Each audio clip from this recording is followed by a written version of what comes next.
Hello everyone, আমি রিয়া। আজকে আমি তোমাদের কাছে বেনারসের নতুন একটা ব্লগ নিয়ে চলে এসেছি। আশা করি তোমরা সবাই খুব ভালো আছো, সুস্থ আছো। আমিও খুব ভালো আছি।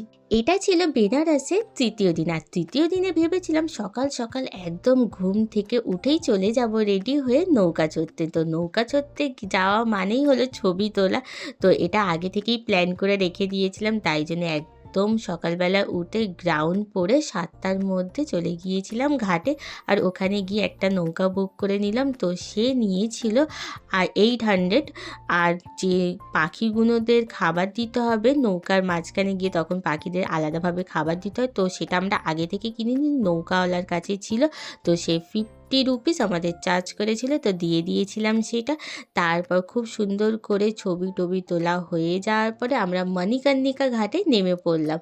ফটোশ্যুটের জন্য যে নৌকাগুলোকে বুক করা হয় তারা ম্যাক্সিমাম ওই 40 মিনিট মতন টাইম দেয়। তো আমাদের ছবি তুলতে তুলতে প্রায় তখন 7:45 মতন বেজে গিয়েছিল। তো আমরা মণিকর্ণিকা ঘাটে নামলাম। তার কারণ হলো দিদি আগের দিন মণিকর্ণিকা ঘাটে আসতে পারিনি, আমরা যেখানে রাত্রিবেলায় এসেছিলাম।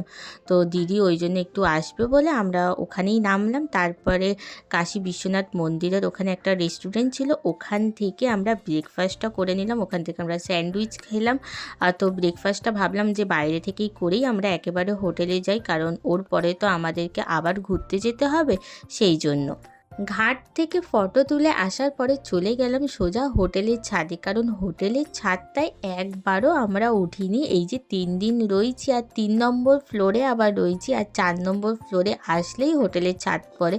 তো একবারের জন্য হোটেলের ছাদটায় আমাদের যাওয়া হয়নি, তাই ভাবলাম যে একবার হোটেলের ছাদটা ঘুরে আসি। আর তারপরে এত সুন্দর সেজে আছি, তো একটুখানি হোটেলের ছাদ থেকে ছবিও তোলা হয়ে যাবে। আর আশেপাশে বেনারস শহরটা কেমন লাগে ছাদ থেকে দেখতে, সেটাও ঘুরে দেখা হয়ে যাবে।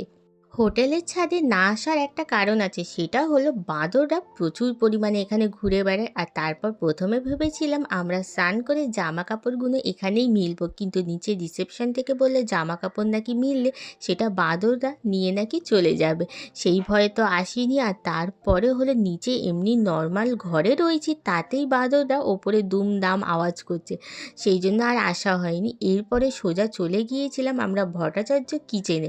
তো অনেক দিন আমাদের মাছ মাংস ডিম কিছুই খাওয়া হয়নি, নিরামিষই খাচ্ছি।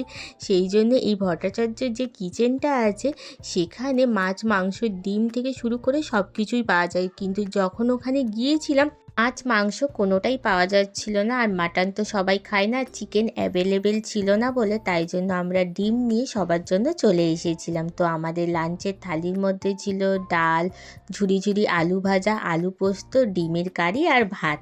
তো লাঞ্চটা একদমই জমে গিয়েছিল। প্রত্যেক দিন ভেজ খেতে খেতে আর ভালো লাগছিল না, তো নন ভেজ খাওয়ার জন্য যেতে হয়েছিল প্রায় 1.5 ঘন্টা মতন হেঁটে। তারপরে ফাইনালি ওই ভট্টাচার্য কিচেন ছিল, ওখান থেকেই আমরা এই খাবারটা নিয়ে এসেছিলাম। আর খাবারগুলো খুবই সুন্দর ছিল, আলু পোস্তটা তো দারুণ ছিল, ডিমের কারিটাও খুবই ভালো হয়েছিল।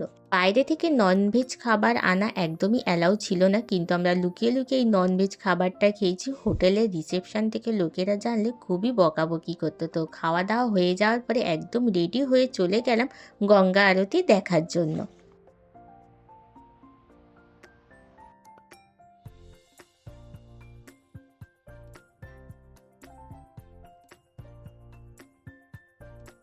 গঙ্গা আরতি দেখতে গেলে দুপুর 3টের মধ্যেই চলে যেতে হবে, কারণ আমরা যখন গেছি প্রায় তখন 3:30 থেকে 3:45 বেজে গিয়েছে। আর অলরেডি দেখলাম অনেকে যারা আগে এসেছে তারা সামনে জায়গা পেয়ে গিয়েছিল।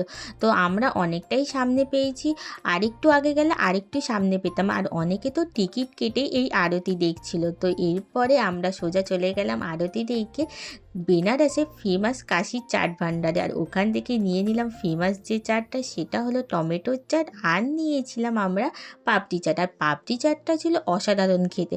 টমেটোর চাটের থেকে আমার তো পাপড়ি চাটটা বেশি ভালো লেগেছে। আর ছিল বেনারসের ফেমাস যেটা, সেটা হলো মালাইও। তো ওখান থেকে আমরা মালাইও কিনে নিলাম। তো খেতে অসাধারণ ছিল। আর এরপরে চলে যাচ্ছি আমরা রাজবন্ধুর মিষ্টির দোকান, বেনারসের যেটা ফেমাস মিষ্টির দোকান। এই মিষ্টির দোকানটা আমাদের ম্যাপ খুঁজে খুঁজে আসতে হয়েছে। এটা হলো কাশীর পিছনের যে 2 নম্বর গেট আছে, ওখান থেকে আস্তে আস্তে প্রায় মণিকর্ণিকা ঘাটেরও 2 নম্বর গেট দিয়ে এই মিষ্টির দোকানটা ভেতরে গেলেই পাওয়া যাবে। মন্দিরের আশেপাশে অনেক প্যারার দোকান ছিল, কিন্তু আমরা ভাবলাম যেহেতু রাজবন্ধুর মিষ্টির দোকান ফেমাস, তাহলে ওখান থেকেই প্যারা কিনলে কেমন হয়। তো এখানে পিস হিসাবে বিক্রি হয় না, এখানে হিসাবে বিক্রি হয়। তোমরা 100 200 যত ইচ্ছা নিতে পারো। তো আমরা 200 থেকে 300 গ্রাম মতো নিয়েছিলাম। আমাদের 550 থেকে 600 টাকার মতো দাম পড়েছিল। তো মিষ্টি কিনে সোজা চলে আসলাম একটা হোটেলে। তো ওখান থেকে আমরা বাড়ির সবার জন্য পার্সেল করে খাবার নিয়ে গেলাম রাতের জন্য। রাতের খাবারটা আমরা সবাই মিলে হোটেলে এসে একসঙ্গে খেলাম। এরপরে ওই মিষ্টির দোকানে যে প্যাড়াগুলোকে কিনলাম সেটাকে আমরা রাতের খাবার পরে খেলাম। আশেপাশে মিষ্টির দোকানের প্যাড়ার থেকে ওই মিষ্টির দোকানের প্যাড়ার আকাশ পাতাল তফাৎ ছিল, জাস্ট ফাটাফাটি খেতে ছিল। তো আজকের ব্লগটা এই পর্যন্ত, দেখা হবে নেক্সট আর একটা সুন্দর ব্লগ নিয়ে। টাটা।